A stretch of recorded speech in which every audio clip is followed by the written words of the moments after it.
Welcome back to the Main Card Podcast. We have a really, really special episode today.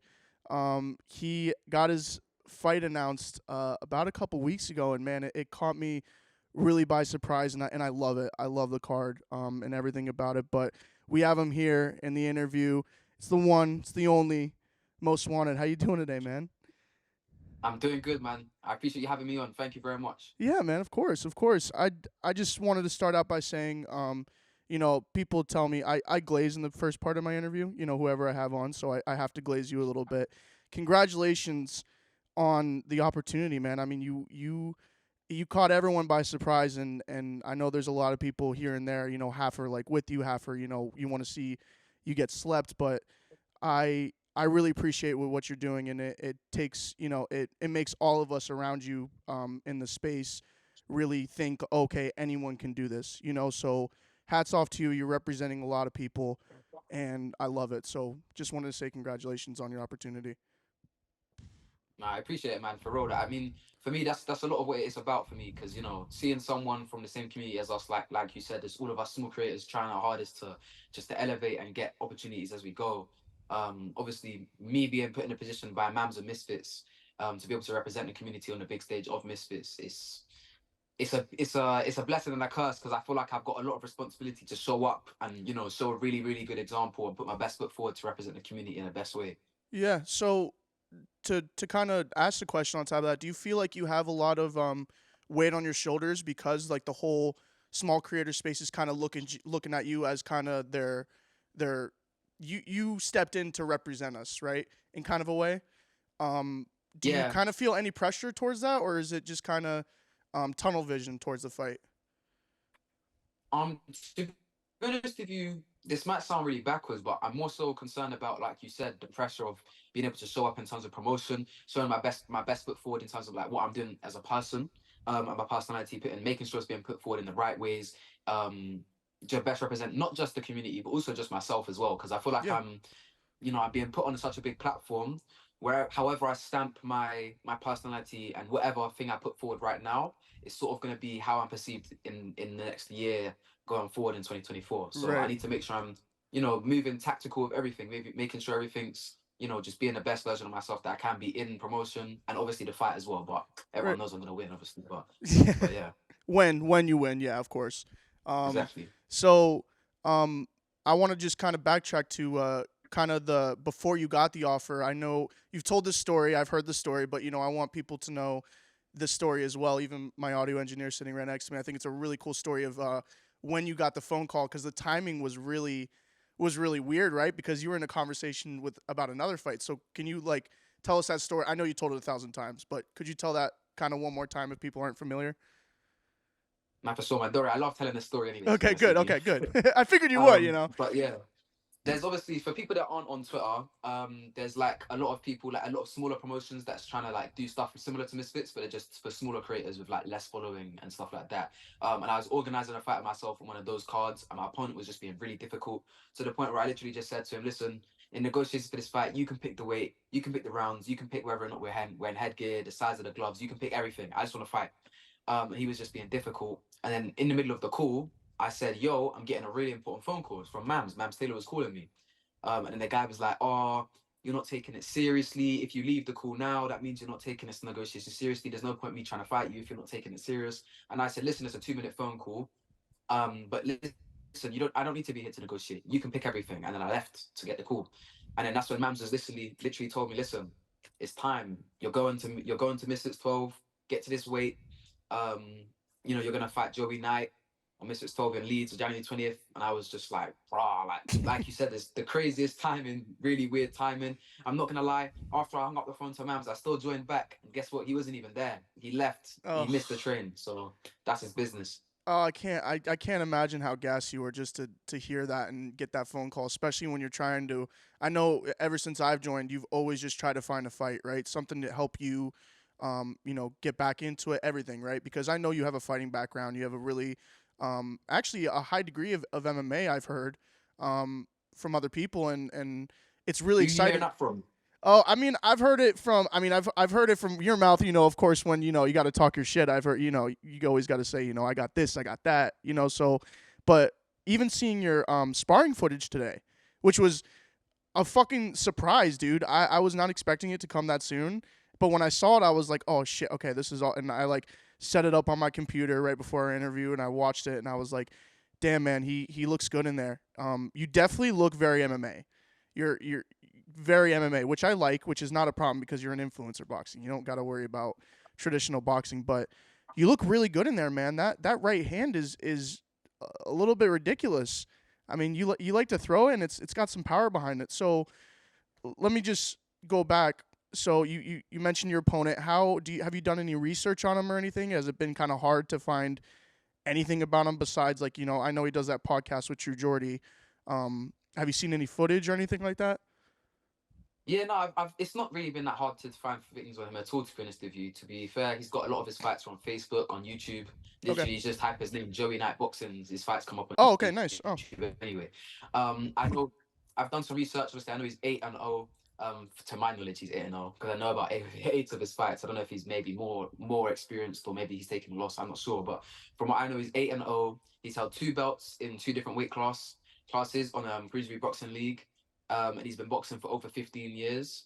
Um, so yeah, that's basically like the quick breakdown of his stats. yeah. I've heard so many different stories about his height. I've heard he's 5'3" from one person, but on a tail of the tape it says he's 5'8", and then another tail of the tape says he's 5'9". So I'm just really not sure what to Huh. think about his height, but I'm just you know what I mean, I'm just a bit confused with that, but that's his stats though, yeah. Okay.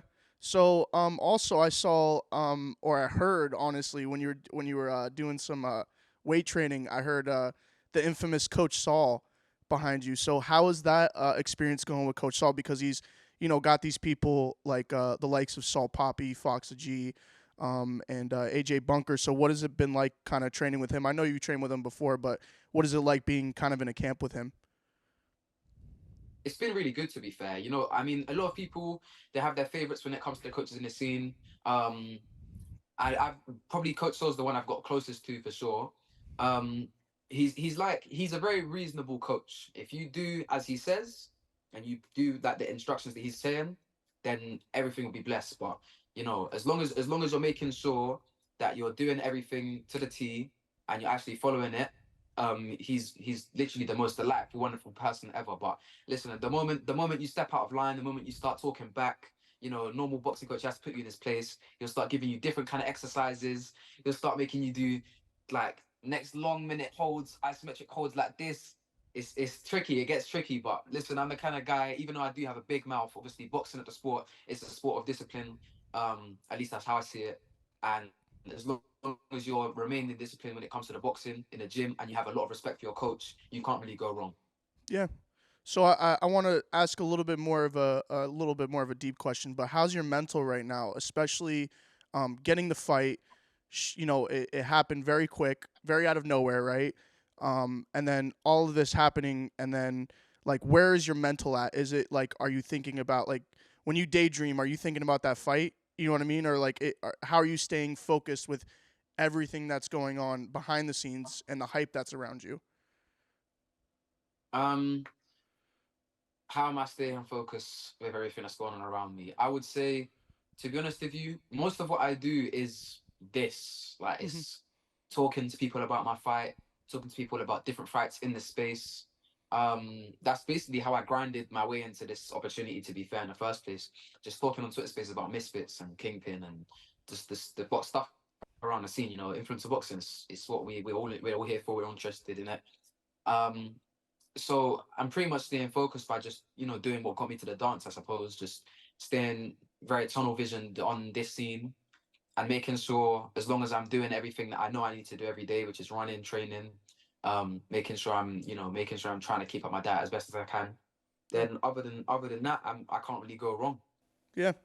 Awesome. Well, I mean, I'm really excited about this fight, man. I'm really excited to see what you bring to the table because, I mean, you were the one of the first people that I noticed in the scene. Right, as soon as I got on Twitter, I started my podcast, and then as soon as I got on Twitter, it was most wanted spaces. Right, so it was really cool, kind of seeing you in the short period of time that I've been here, seeing you come from that and get this fight. It's just a ridiculous opportunity, and I love it for the space. I guess my last question is how do you think this fight will end? Do you think it will, it will be a devastating knockout by most wanted, or is it going to the judges and it's going to be most wanted?